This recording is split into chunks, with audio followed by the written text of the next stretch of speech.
number one is you should really have a look, a very, very close look at how your sign-up process works. And the funny thing, yesterday when I was preparing these slides, I was looking, I wanted to add some screenshots from top UK retailers that had a sign-up box on their homepage. I found this top 50 UK retailer list somewhere on the internet, and it was really hard for me to find 3 examples of retailers that actually asked for sign-ups on the homepage. I was amazed. Asos does a good job, as you can see here. They say enter your email address. I enter my email address. I click on women, or you can click on men, and you're signed up to either the female version or the male version of their newsletter. It's right on the homepage. It's visible. It could maybe even be moved to the top, but that is something that you should be testing, right? They tell you that they actually have 2 types of email newsletters, a male version and a female version. So that's segmentation right away. They don't have a subscribe button, they just say women or men. I think that's a very smart idea. Don't look at the picture over here. I think I took that screenshot when the transition was going on, but on the left-hand side here, it says newsletter, be the first to know of our special offers. And you enter an email address in there and you hit go. Now what happens after you click go is actually you get a second screen where they ask you for what types of emails that you want to sign up. The advice that I want to give you here is that when they put that email address in there, they hit go, that data should be in your database at that point.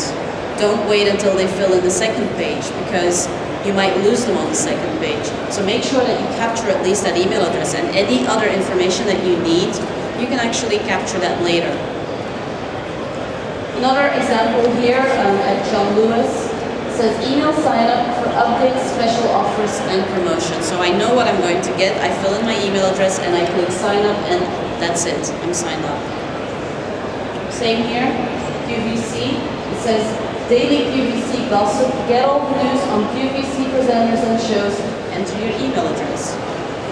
The point that I'm trying to get across is every page on your website should actually have a link, or at least a way to sign up to your newsletter that's visible and that's easy to do. Because if they can't find your newsletter, and trust me, the top 10 retailers here in the UK that I had a look at, most of them I couldn't even find a text link somewhere in the footer that linked to a newsletter. So something that definitely needs some work. And since you guys are here, and I'm telling you, I expect you all to make sure that you do have that. Another thing that I would like you to do is to sell your email program. And with selling your email program, I mean just treat it as if it were any of the products that you have or that you're selling at your company, and sell it to your readers. Sell the benefits of the newsletter. What are they going to get? Why should they sign up? What's in it for me? Why should I care, right? In this case here, this is the sign-up form for a company called Food Lion in the US. And they basically say, if you sign up for email, you get weekly specials, hot coupons, meal ideas, and more. And actually, you can also win some cool prizes, right? They're selling their email program. They're telling you what's in there, and they're telling you that that's what you're going to get. That's their promise. Sears, also a US company, says just sign up and we'll email you great deals and discounts 2-3 times a week, and you get started with $10 in coupons. You know what you're going to get. Actually, what I do like very much here is that you can actually see a sample email. So you click the link and you actually see what kind of emails they're going to be sending you. That's a very easy thing to do, and again, it can help increase trust in you as a sender. And it can help increase people signing up. Now there's quite some fields on here.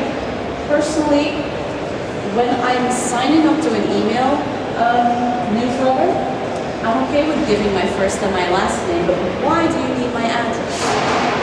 Why are you making the address a required field? Right? Again, you're building in hurdles for people to sign up to your email list. Ask for a birth date if you're going to be sending them a birthday special. If you're not going to be sending them a birthday special, or you're not going to be using it in any way for segmentation, don't ask for data that you're not going to be using. This is the second page that you get when you sign up for the Toys R Us newsletter. And here it says, edit your current newsletter preferences, keep up to date with news of special offers, blah, blah, blah. I cross this. I want to receive the Toys R Us newsletter, I want to receive the Gamers newsletter, the Babies R Us newsletter, or everything, right? So again, they ask you what kind of content that you want to receive from them. The Gap in the US does that also. Basically, they say, please enter your email address when you want to sign up. They tell you what you're going to get. They ask you what kind of content that you're interested in. Is it men's? Is it women's? Is it tall women, short women, maternity, baby, kids? So you can choose which categories are interesting to you. You can actually sign up to another newsletter that they have. And when you scroll down, again, the Gap has different brands. They ask you if you also want to hear from Piperline, Banana Republic, and other brands that they have. I think that's a really smart thing to do. Another thing is, once they have signed up, welcome them. Send them within, if possible, within the hour or within a couple of minutes after they signed up, send them a welcome email. Because think about it, when they sign up to your newsletter, that's the moment when they're most engaged with your brand. They want to hear from you. That first email that you send them is most likely going to be the email with the highest open rates, the highest click-through rates. So that is something, that's an opportunity that you have to grab. In this case here, they're just saying thanks for registering, shop now. In this case here, they tell you a little story, and then at the bottom it says, to be sure that you receive only the messages you wish, we invite you to update your profile or customize your communication preferences.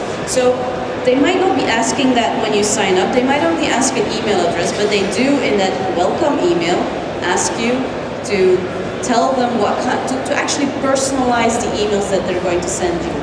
So you have control in that case. In this case here, I think making it front and center that they can go back to your website and shop now, having that call to action there is actually a smart idea. You tell them, you welcome them, they tell them that you can contact them, they tell them that they have 145 stores and some other content, but that call to action button to go back to the website is front and center there. Reward them. I mean, they're signing up to your newsletter. That's a big deal because from now on, you can actually communicate with them more often at a cheaper price, right? Reward them, give them something in return. And that something in return can be a coupon, but it could also just be something else of value. So just think about what it is that you can actually give them back. Maybe it's a nice, I don't know, it could be a nice recipe, or it could be, if you would be a B2B, it could be a newspaper that you could download. But just think about what it is that you can give them, what kind of incentive is actually interesting for them. Also, Barney's in New York does a great job, I think, at actually adding some personality in their welcome newsletter. So they say, hey, good for you, you're now a member of our email cognoscenti. Come shop and leave your rollers in, we do not care. Because you can shop in the convenience of, your bedroom or your living room. At Walmart, what they do with their welcome email is they say again, hey, thank you. What you can do what you get in this email program is, first, you will save money because you'll be the first to learn about featured values, new clearance items, rollbacks, and exclusive entertainment releases. That in itself could be the reward that people get for signing up for your newsletter, right? They get exclusive things. They also tell you that the Walmart wire brings the convenience and assortment of Walmart.com to you and blah, blah, blah. So tell them a little bit of what's in it for them, what can they expect in the future. If this is a really long email, so in the bottom there's actually also pictures of products that you can buy. So they actually have like this introduction, and then you can actually also go ahead and shop right away.